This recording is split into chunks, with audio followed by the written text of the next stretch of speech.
మహాశివుని ప్రమథగణాలకు అధిపతి వీరభద్ర. పరమశివుని ఉగ్రస్వరూపం వీరభద్ర అవతారం. ఇతనిని వీరభద్ర, వీరబతిర, వీరబతిరనని కూడా పిలుస్తారు. శివుడు కోపంతో తన తల వెంట్రుకలను పీకి విసిరేయగా ఉద్భవించినవాడు వీరభద్ర. శివపురాణం ప్రకారం మహాశివుని 19 అవతారాలలో 3వ అవతారం వీరభద్ర అవతారం. బ్రహ్మదేవుని కుమారుడు దక్ష ప్రజాపతి, అతని కుమార్తె సతీదేవి.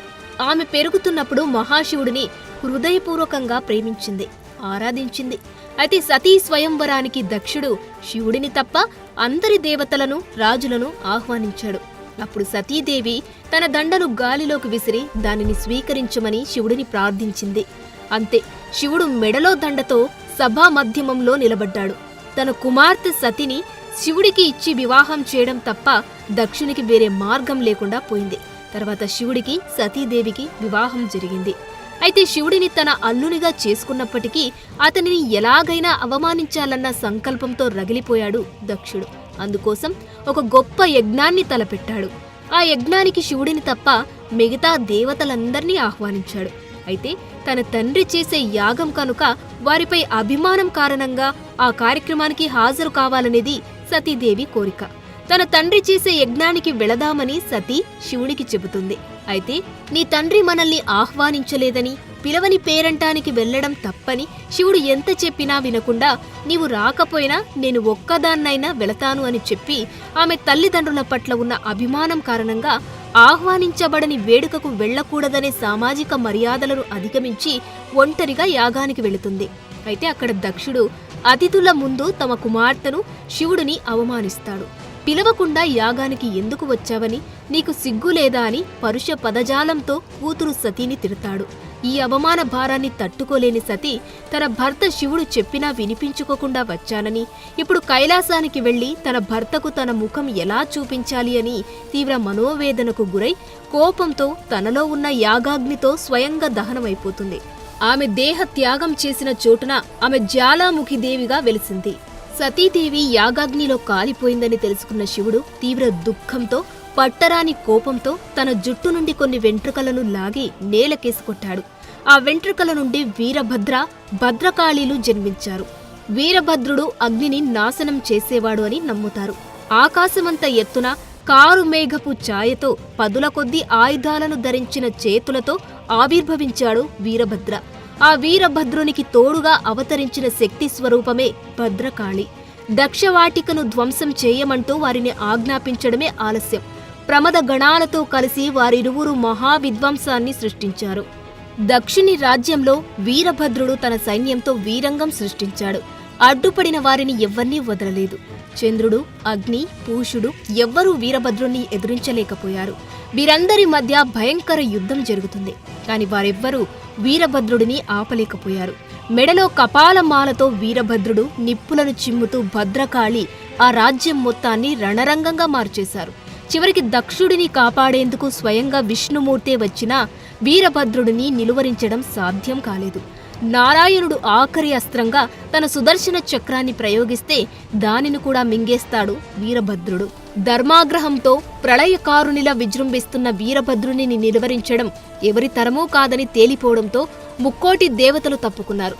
దక్షుని మీద వీరభద్రుడు పగని తీర్చుకునేందుకు అవకాశాన్నిచ్చారు. అంతటా వీరభద్రుడు కసితీరా దారుణంగా దక్షుని తల నరికి విజయగర్వంతో కైలాసానికి వెళ్లిపోతాడు. శివుని ఉగ్ర స్వరూపంగా ఈ వీరభద్రుడిని భక్తులు కొలుచుకుంటారు. దేశమంతా ఈ వీరభద్రుని ఆలయాలు ఉన్నప్పటికీ దక్షిణ భారతంలో మాత్రం గ్రామ గ్రామాన ఈ స్వామి దర్శనమిస్తుంటాడు. భారతదేశంలో చాలా చోట్ల వీరభద్రుని ఆలయాలు కనిపిస్తాయి. ఏ గ్రామంలో చూసినా వీరభద్రుని పురాతన విగ్రహాలు దర్శనమిస్తాయి. దక్షుడిని సంహరించిన అనంతరం వీరభద్రుడు అనేక ప్రదేశాల్లో ఆవిర్భవించారు. అలా ఆవిర్భవించిన ప్రాచీనమైన క్షేత్రాల్లో అల్లాడుపల్లె ఒకటి. వైఎస్ఆర్ కడప జిల్లా చాపాడు మండలానికి చెందిన గ్రామం ఇది. ఇక్కడ వీరభద్ర ఆలయం ప్రసిద్ధి చెందింది. మన రాష్ట్రం నుంచే కాక ఇతర రాష్ట్రాల వీరశైవులు కూడా ఇక్కడకు తరచూ దర్శనానికి వస్తుంటారు. స్థానికంగా ఈ గ్రామాన్ని దేవళాలు అని పిలుస్తారు. ఇప్పుడు మహాశివుని ఇంకో ఉగ్ర అవతారం గురించి చూద్దాం. మహాశివుని కోపం నుండి పుట్టినవాడు భైరవుడు. బ్రహ్మదేవుడి 5వ తలను ఖండించినవాడు భైరవుడు. శివ పురాణం ప్రకారం మహాశివుని 19 అవతారాలలో 6వ అవతారం భైరవ అవతారం. ఒకసారి బ్రహ్మ విష్ణుమూర్తులకు తమలో ఎవరంటే గొప్ప అనే పోటీ తలెత్తింది. వాదనలతో మొదలైన ఆ గొడవ సంగ్రామం దాకా వెళ్ళింది. ఇద్దరూ ఒకరిపై ఒకరు భీకర అస్త్రాలను ప్రయోగించుకున్నారు. అప్పుడు బ్రహ్మ విష్ణువు మధ్యలో మిరిమిట్లు గొలిపే తేజస్సుతో ఒక స్తంభంలా పెద్ద లింగం ఆవిర్భవించింది. ఆ లింగం మొదలు చివర ఎవరు తెలుసుకుంటే వారే అధికులని వారికి శివుడు చెబుతారు. దానికి సరేనంటూ లింగం ఆద్యంతాలను తెలుసుకునేందుకు బ్రహ్మదేవుడు లింగంపైకి, విష్ణువు వరాహ రూపంలో లింగం క్రిందకు బయలుదేరి వెళ్తారు. ఎంతసేపు ప్రయాణించినా వారిద్దరికీ ఆది అంతాలు తెలియలేదు. చివరకు విష్ణుమూర్తి వచ్చి తాను కనుక్కోలేకపోయానని శివుడితో చెప్తాడు. కాని బ్రహ్మ మాత్రం తానే అధికుడునని నిరూపించుకునేందుకు అబద్ధం చెబుతాడు. లింగమంతం కనుక్కునేందుకు వెళ్లిన సమయంలో పైనుంచి రాలుతూ కనిపించిన కేతకి మొగలి పుష్పాన్ని, గోవును తనకు అనుకూలంగా సాక్ష్యం చెప్పమని అడుగుతాడు. బ్రహ్మ మాట ప్రకారమే మొగలి పుష్పం సాక్ష్యం చెబుతుంది. గోవు కూడా తలతో అవును అనే సమాధానమే చెప్పినా తోకతో కాదన్నట్టుగా ఊపుతుంది. దీంతో అసలు విషయం అర్థం చేసుకున్న మహాశివుడు ఆగ్రహంతో బ్రహ్మదేవుడికి భూలోకంలో ఆలయం ఉండరాదని శపిస్తాడు. అబద్ధపు సాక్ష్యం చెప్పిన కేతకి పుష్పాన్ని పూజలో వాడకూడదని ఆజ్ఞాపిస్తాడు. ఇక విష్ణువు లింగమాదిని చూడలేదని నిజం చెప్పడంతో ఆయన నిజాయితీకి మెచ్చి భూలోకంలో నీవు ఎత్తిన ప్రతి అవతారంలోనూ తనతో సమానంగా పూజలు అందుకుంటావని అనుగ్రహిస్తాడు. భూమిపై క్షేత్రాలు కూడా ఉంటాయని వరమిస్తాడు. అలాగే కాలభైరవుడిని సృష్టించి బ్రహ్మ 5 తలల్లో అబద్ధం చెప్పిన తలను ఖండించమని ఆదేశిస్తాడు. నాగుల్ని చెవిపోగులుగా, దండలుగా, యజ్ఞోపవీతంగా ధరించిన భైరవుడు జన్మించి ప్రళయ భయంకరంగా గర్జిస్తూ బ్రహ్మ యొక్క 5వ తలను నరికివేస్తాడు. బ్రహ్మ తలని ఖండించడం వల్ల భైరవుడికి బ్రాహ్మణుడిని అనగా బ్రహ్మను హత్య చేసిన పాపం అంటుకుంటుంది. అనంతరం బ్రహ్మ హత్యాపాతకం నుంచి బయటపడడానికి శివుని ఆదేశం మేరకు బ్రహ్మదేవుని కపాలమును చేతిలో పట్టుకుని అనేక ప్రాంతాలను దర్శిస్తూ ఎక్కడైతే ఆ కపాలం రాలి నేల మీద పడుతుందో అప్పుడు నీకు పాప ప్రక్షాళన అవుతుందని పరమశివుడు చెప్తాడు. 12 ఏళ్ల పాటు బ్రహ్మ కపాలాన్ని మోసుకొని భిక్షాటనగా సంచరించిన భైరవుడు చివరకు ఆ కపాలం కాశీ నగరంలో పడడం వలన ఆ నగరాన్ని బ్రహ్మ కపాలమని కూడా పిలుస్తారు. తర్వాత భైరవుడు కాశీ నగరానికి అన్ని శక్తి పీఠాలకు కాపలగా ఉంటాడు. భైరవుడు పులి చర్మాన్ని, ఎముకల్ని ధరించి శునకాన్ని వాహనంగా చేసుకుని ఉంటాడు. ఇప్పుడు మహాశివుని ఇంకో ఉగ్ర అవతారం గురించి చూద్దాం. దుర్వాసుడు అవతారం. భోళాశంకరుడైన శివుడు చాలా శాంతంగా ఉంటాడు. కాని ఒక్కొక్కసారి చిన్న విషయాలకే ఆయన చాలా ముక్కోపిలా మారిపోతుంటాడు. శివుడి కోపాన్ని చూసి బాధపడిన పార్వతీదేవి నీవు కోపాన్ని వదులుకొని శాంతంగా ఉంటే బాగుంటావు అని చెప్పగా పార్వతికి నచ్చని కోపాన్ని వదులుకోవడానికి సిద్ధపడతాడు శివుడు. కాని ఆ కోపాన్ని భరించే శక్తి ఎవరికి ఉందా అని ఆలోచిస్తుండగా అనసూయ ఆ కోపాన్ని తను తీసుకుంటానంటుంది. అప్పుడు మహాశివుని కోపం ఒక తేజస్సుగా మారి అనసూయ గర్భంలోకి ప్రవేశించి అత్రి మహర్షి, అనసూయ దంపతులకు పుత్రుడిగా దుర్వాసుడు జన్మిస్తాడు. ఇతడు చాలా ముక్కోపి. చిన్న విషయాలకే కోపం తెచ్చుకొని తనకు కోపం తెప్పించిన వారిని శపిస్తాడు. అందువల్లనే అతను ఎక్కడికి వెళ్లినా అందరూ అతనికి భయపడి విపరీతమైన భక్తి శ్రద్ధలతో పూజిస్తారు. అతని కోపానికి గురైన వారిలో అభిజ్ఞాన శాకుంతలంలో వచ్చే శకుంతల ఒకరు. అలాగే దేవతల రాజు దేవేంద్రుడు సైతం దుర్వాసుని శాపానికి గురయ్యాడు. మహాభారతంలో కుంతి చిన్నతనంలో తన పెంపుడు తండ్రి అయిన కుంతీభోజుడి దగ్గర పెరుగుతుంటుంది. ఒకసారి దుర్వాసుడు అతని దగ్గరకు అతిథిగా వస్తాడు. కుంతీభోజుడి దుర్వాసునికి మర్యాదలు చేయవలసిన బాధ్యత కుంతీదేవికి అప్పజెపుతాడు. ఆమెకు దుర్వాసుడు ఎలాంటి కష్టాలు పెట్టినా ఓర్చుకొని బాగా సేవలు చేస్తుంది.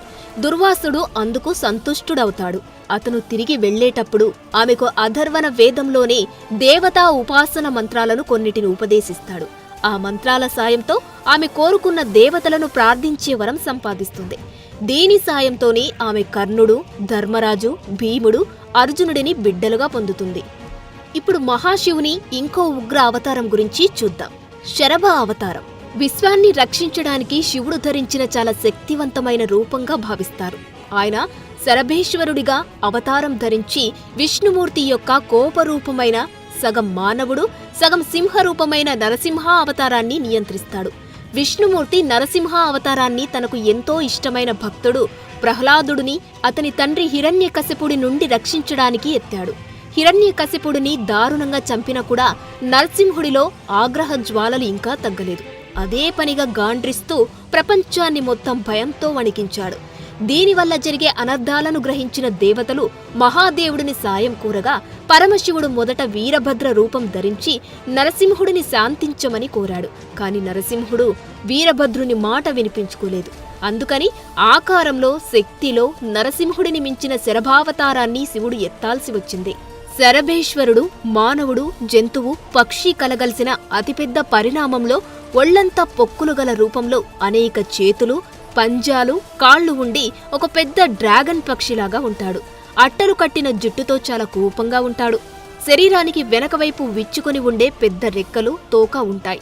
నోటిలో చాలా సూదిగా ఉండే దంతాలు, పటిష్టమైన పంజాలు, ఆ రూప ముఖ్య ఆయుధాలు, ఉరుములాంటి గొంతుతో ప్రతిధ్వనులు సృష్టిస్తూ ఉంటాడు. 3 కళ్ళు నిప్పు కణితుల వలె మండుతూ ఉంటాయి. శరభుడికి నరసింహుడికి మధ్య భయంకర యుద్ధం జరుగుతుంది. ఇద్దరూ ఒకరికి ఒకరు తీసిపోకుండా పోరాడుతారు. చివరకు శరభుడు తన పొడవైన తోకతో నరసింహుడిని ఎత్తి పడేయబోయాడు. నరసింహుడికి విషయం అర్థమై శరభుడిని క్షమించమని ప్రార్థిస్తాడు. అప్పుడు పరమశివుడికి నరసింహుడు విష్ణుమూర్తిగా మారిపోయాడని అర్థమై నరసింహుడిని వదిలివేస్తాడు. శివుడి ఈ అవతారానికి గౌరవంగా నరసింహుడు తన సింహపు చర్మాన్ని వలిచి శరభేశ్వరమూర్తికి కానుకగా సమర్పించాడు. ఈ శివుడి అవతారాన్ని శరభేశ్వరుడిగా కొలుస్తారు. శివాలయాల్లో గర్భగుడికి ముందు 2 శరభేశ్వరుడి విగ్రహాలను ప్రతిష్ఠించడం చూడవచ్చు. For more videos like this, subscribe Big TV channel.